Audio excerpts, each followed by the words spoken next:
Hello everybody, welcome back. Now today we're gonna make a video on a ReadAloud, since you guys seem to like the Lusitania. The last Titanic ReadAloud, our last ReadAloud. So I've decided to make another one, and since I got a lot of views on that, and since you guys seem to like it, I've decided to make a new one. So here we are, everybody. Don't forget to like, comment, subscribe, and hit the bell icon and comment and share this video with everybody that you know, if possible.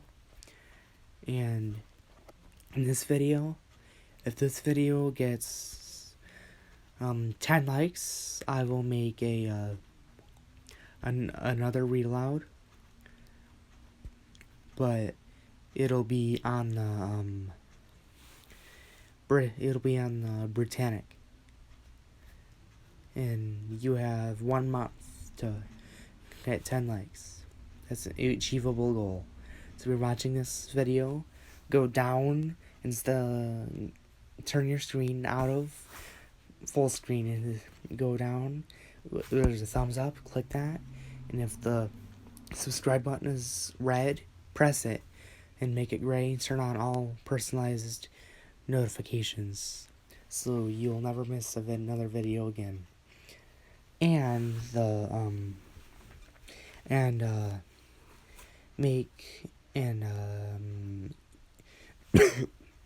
sorry about that.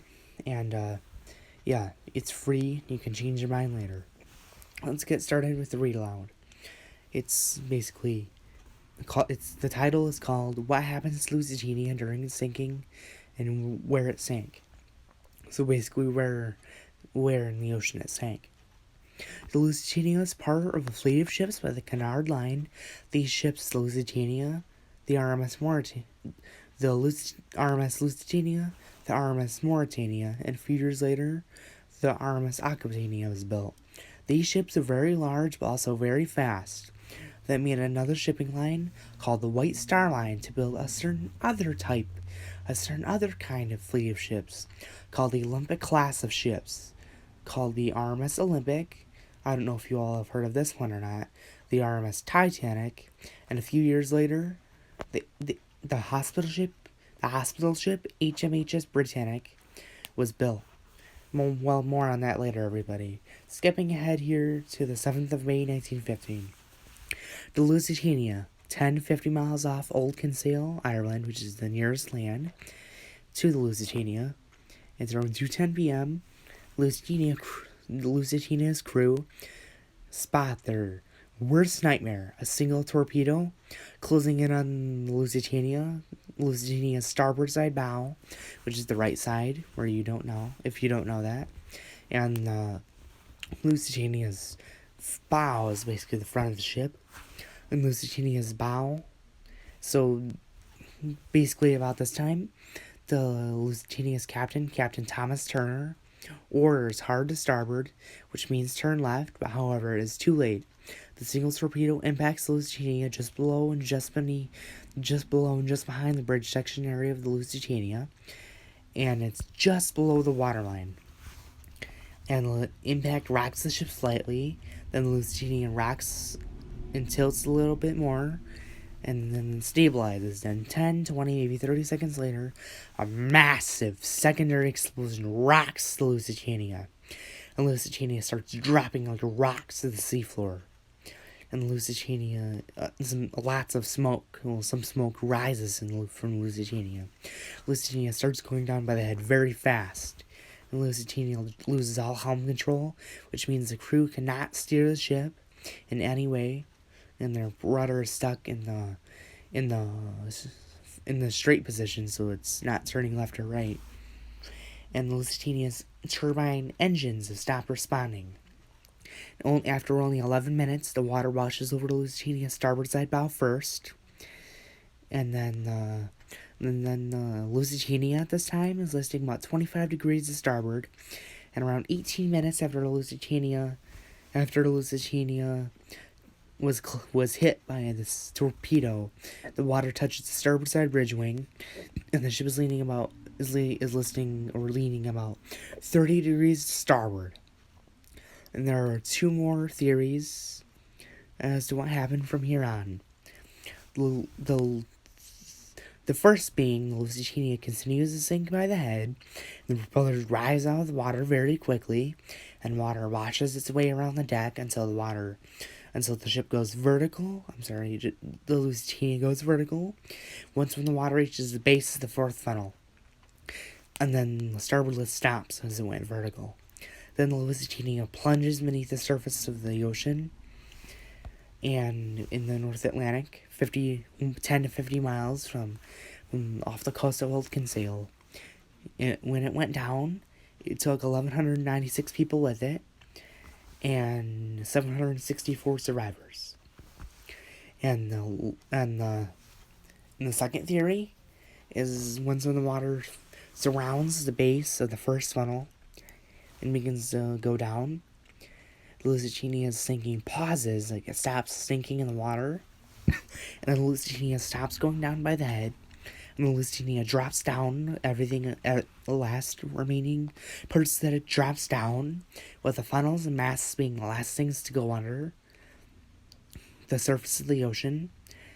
And I personally believe that the first theory is the true, because it seems more accurate based on the way that Lusitania was going down, and a lot more that we just don't have time to explain here in this video. I can make it in multiple videos though. Lusitania was gone in only 18 minutes. In just under 20 minutes, it was gone. It was at 2:28 p.m. on the 7th of May, 1915. Today is not the 27th of November, 2021. It is 4:20 p.m. on the 15th of December, 2021. And as of the explosion, as of the secondary explosion, many people believe three theories. One being boiler explosions. Number two being coal dust igniting. I'm not really that much of a professional to coal dust igniting, but it's possible. Or three, which is not proven, but the Lusitania could have been carrying some weapons in its cargo holds. And when the torpedo hit the Lusitania, it just caused those weapons to detonate 10, 20, maybe 30 seconds after the impact. And that's why there's smoke rising. But it's always possible that the boilers exploded and coal dust ignited, or coal dust ignited and the weapons detonated, or boilers exploded and the weapons detonated, or boilers exploded, coal dust ignited, and those weapons detonated. I believe that there's weapons detonating, but I believe the most that all three of those things have happened. And the Lusitania was gone in as little as 18 minutes. It was gone that fast. And the Lusitania is completely demolished on the seafloor. That proves right there how badly structurally compromised it was, that it just fell apart like confetti as soon as it touched the seafloor. And it was probably breaking apart in the bottom parts as the Lusitania went down. It's entirely possible that the keel and bottom hull and stuff was falling off as it was going down. But that wouldn't make any sense, because there would be this massive trail of debris along a 2-mile area while there's only one steel trail of coal. And small amounts of debris, not enough for it to be the entire ship breaking up from the bottom up. And another theory, which is entirely possible, that the British were trying to cover up the weapons being detonated, and they just bombed the Lusitania to the point that it was completely destroyed. That's what happened. They actually found some undetonated depth charges and stuff they were using on the wreck. So it's entirely possible. And the Lusitania went down, and most people just died in the waters around the Lusitania, or deeper than the ship's hull when it went down. But the Lusitania went down so fast, it dropped like a rock to the seafloor. And I personally believe that most of the damage was caused by that massive secondary explosion, which rocked the Lusitania around 30 seconds after the torpedo went back to Lusitania. And the ship was leaning about 3 degrees to starboard before the secondary explosion. And immediately after the secondary explosion, the ship was leaning 10 degrees to starboard. So that went down super fast.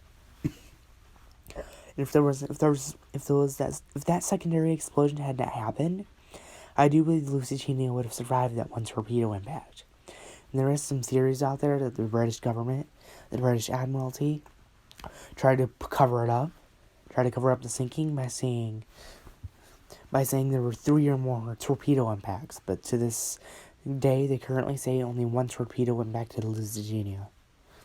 Lusitania went down so fast. Captain Thomas Turner was washed in the portside bridge wing just as that area goes under.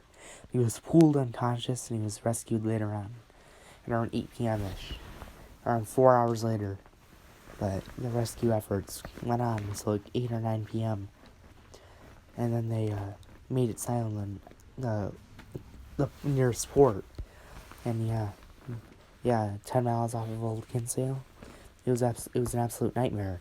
At least imagine what would have happened if the Lusitania had not been able to send out a distress call before the Lusitania lost all electrical power after 4 minutes. They still managed to vent steam out of the boilers and send out a distress call before the 4 minutes were up. After that, the Lusitania dropped like a rock to the seafloor. And the story time is up, everybody. I've ran out of time making this video. But yeah, don't forget to subscribe, like, and comment. Don't forget to subscribe, like, comment, and share this video with everybody that you know if it's possible. I won't blame you if you're unable to share it with everybody you know. I wouldn't blame you. It's not, basically, I don't expect you to share it with everybody that you know. But hopefully, I would wish for you to share it with everybody that you know. And the Lusitania went down super fast. But yeah. Have a nice day, everybody. Or a nice night if you're watching this at nighttime. And have a good day, everybody. And I will see you next time. Bye.